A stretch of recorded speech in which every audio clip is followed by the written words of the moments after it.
Le coup d'État du t-shirt. Contre-feu ridicule d'Alassane Ouattara.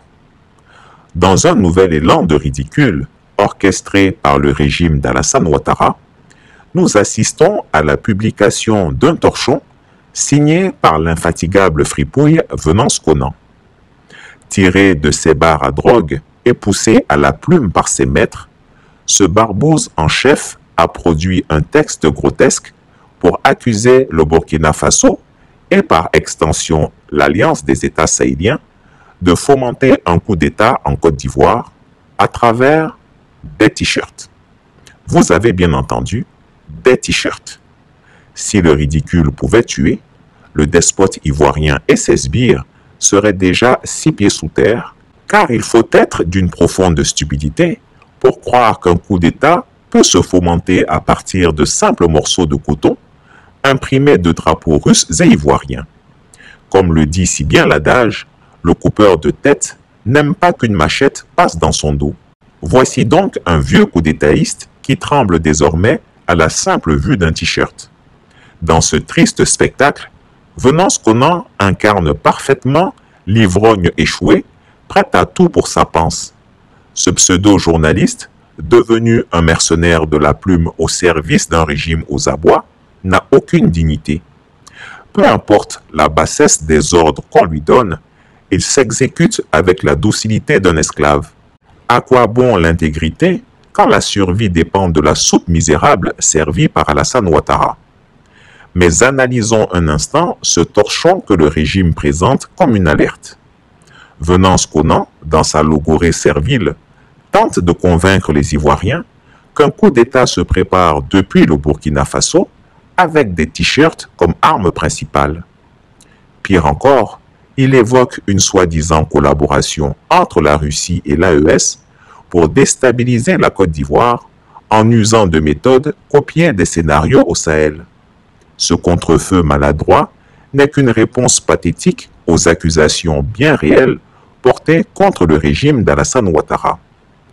Les États de l'AES, ayant découvert les manigances d'Abidjan et de Paris, ont récemment mis en garde contre des projets visant à déstabiliser leur gouvernement. Comment est-ce que la coopération se porte? Bon, il faut le dire, ça va plus ou moins. Avec certains pays, il n'y a pas de problème. Avec d'autres aussi, il ne faut pas avoir de... on ne va pas continuer à faire de l'hypocrisie. Il y a des soucis avec certains pays. Voilà, ça, il faut le reconnaître. Et nous sommes là-dessus. Et nous espérons que chacun comprendra. Parce qu'au début, nous avons eu un peu de soucis.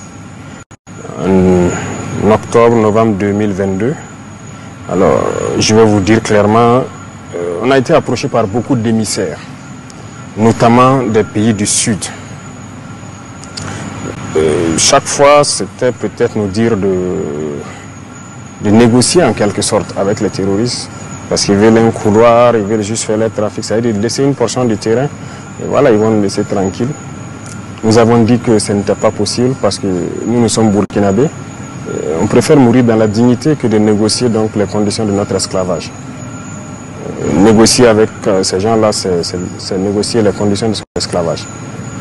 Donc j'ai compris la mentalité de certains et j'ai conseillé beaucoup que ce n'était pas une bonne idée de négocier. Mais bon,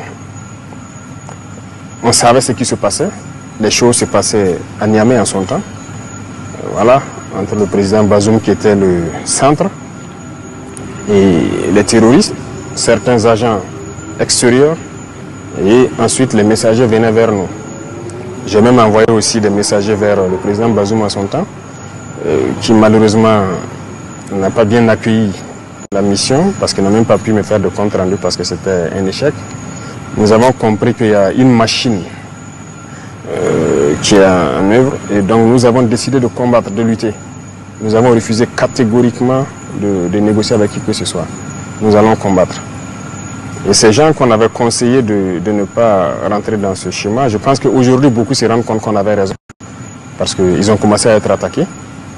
Il n'y a pas de possibilité de négocier avec ces gens. Donc il faut qu'on se mette au sérieux pour lutter. Dernièrement, vous avez vu à travers le reportage lorsque les unités sont arrivées à l'opération Ouragan à la frontière ivoirienne, voilà, je suivais l'opération de près. C'est de féliciter même les soldats pour leur discipline, parce qu'ils n'étaient pas obligés de s'arrêter et regarder les terroristes à 50 mètres de lui, au-delà du fleuve. Ils pouvaient envoyer des roquettes, comme il a dit. Mais par discipline, respect des consignes, ils ont observé et puis ils se sont retournés. Mais ce sont des comportements qui ne sont pas bien, il faut le dire, parce que le Burkina a connu ça aussi. Les IAG ont habité ici. On était une base arrière des terroristes. Ça donnait quoi? Donc il faut que ces pays-là aussi comprennent ça, que ça ne marche pas. Et il y a beaucoup d'autres choses. Avec la plupart, je pense qu'on commence à se comprendre. Mais du côté quand même de la Côte d'Ivoire, il y a du développement à faire. Voilà, il faut qu'ils reviennent à de meilleurs sentiments. Tous les déstabilisateurs du Burkina sont là-bas, ne se cachent pas. Les officiels ivoiriens ont parlé mal du Burkina. Sur les plateaux télé, vous êtes journaliste, je ne pense pas que le Burkina, une chaîne privée au public, insulte des autorités d'autres pays ouvertement, souvent de façon vulgaire. Ça se fait là-bas, sans mot dire. Voilà, tous ceux qui tentent de déstabiliser ici se retrouvent là-bas.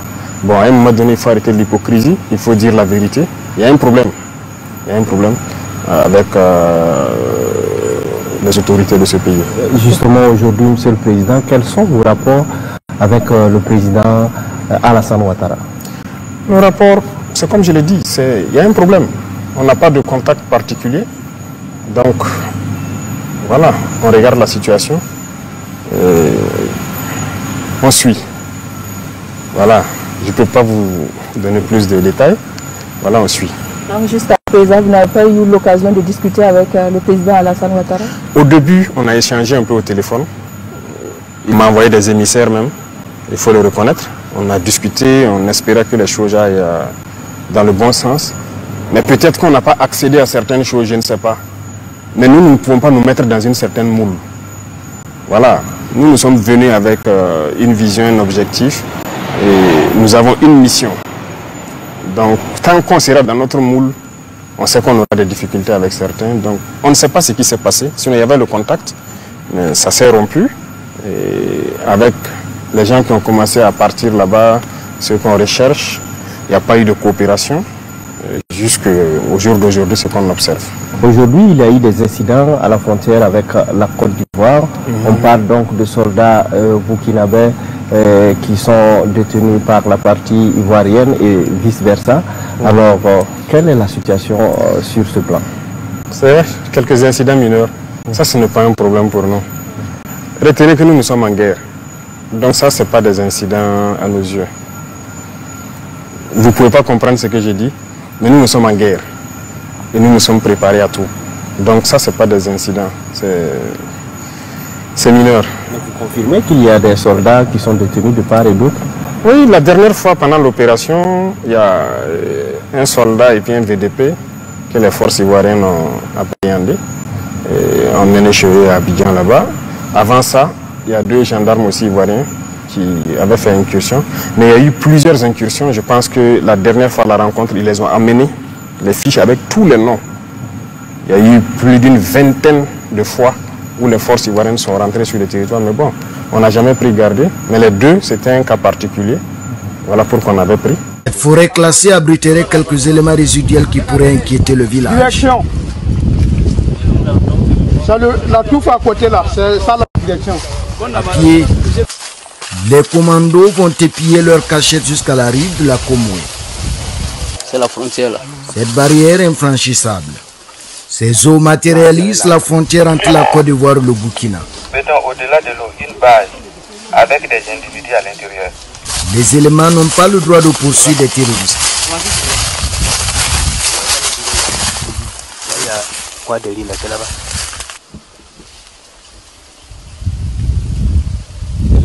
Ça là c'est comme c'est au-delà des frontières là. Il faut une demande avant d'aller.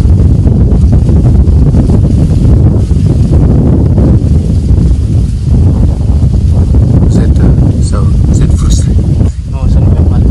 Ça nous fait mal. Ça nous fait mal. Quand on les voit comme ça, on met 3 roquettes là-bas. Et puis on peut pas. Il y a un même qui partait pour plier. On le regardait même, yeux dans yeux. Mais il ne nous voit pas. Mais nous on le voit, lui il part pour plier. Avec peine et frustration, les fantassins rebroussent chemin. C'est la grande muette. Personne ne discute de diplomatie ou de politique. Pourtant, ici à la frontière, les bandes armées terroristes ont libre accès à l'autre bord du fleuve. Ce qui fait de ce territoire désormais un lieu de refuge pour ces criminels. Illustration ici à Alidougou. Pris en chasse, les terroristes tentent de franchir la frontière avec armes, bagages, femmes et enfants. Même scénario à Elintira. Ce village du sud-ouest burkinabé était devenu un sanctuaire terroriste avec des trafiquants de tout genre. Pris la main dans le sac, le vieux Grigou, fidèle à son instinct paranoïaque, a sorti l'artillerie lourde, la plume servile de Venance-Conan pour détourner l'attention. Mais derrière ce brouhaha se cache une vérité plus sombre. Le régime Ouattara tremble. Le vieux dictateur, en quête d'un 4e mandat illégitime, sent le vent tourner. L'AES, et en particulier le capitaine Ibrahim Traoré, incarne une menace réelle à son pouvoir. Et dans ce contexte, même un t-shirt devient une arme redoutable à ses yeux. Les Ivoiriens ne sont pas dupes. Ils perçoivent dans ce stratagème absurde une tentative désespérée de masquer les échecs du régime Ouattara et de détourner l'attention de ses propres manœuvres subversives contre ses voisins. Accuser un t-shirt d'être le fer de lance d'un coup d'État frôle non seulement le comique, mais aussi l'insulte à l'intelligence collective. Alors, au lieu de trembler devant des morceaux de coton, que le régime Ouattara commence par répondre aux véritables accusations portées contre lui. Les Ivoiriens méritent mieux que ces clowneries grotesques et cette gouvernance basée sur la peur et la manipulation. Quant à Venance-Conan, nous lui conseillons de retourner dans ses bars où ses élucubrations seront au moins dignes des ivrognes qui l'entourent. Car de toute évidence, il est bien plus à l'aise dans les vapeurs d'alcool que dans l'écriture d'un texte sensé. Car de toute évidence, il est bien plus à l'aise dans les vapeurs d'alcool que dans l'écriture d'un texte sensé. Chris Yapi ne ment pas.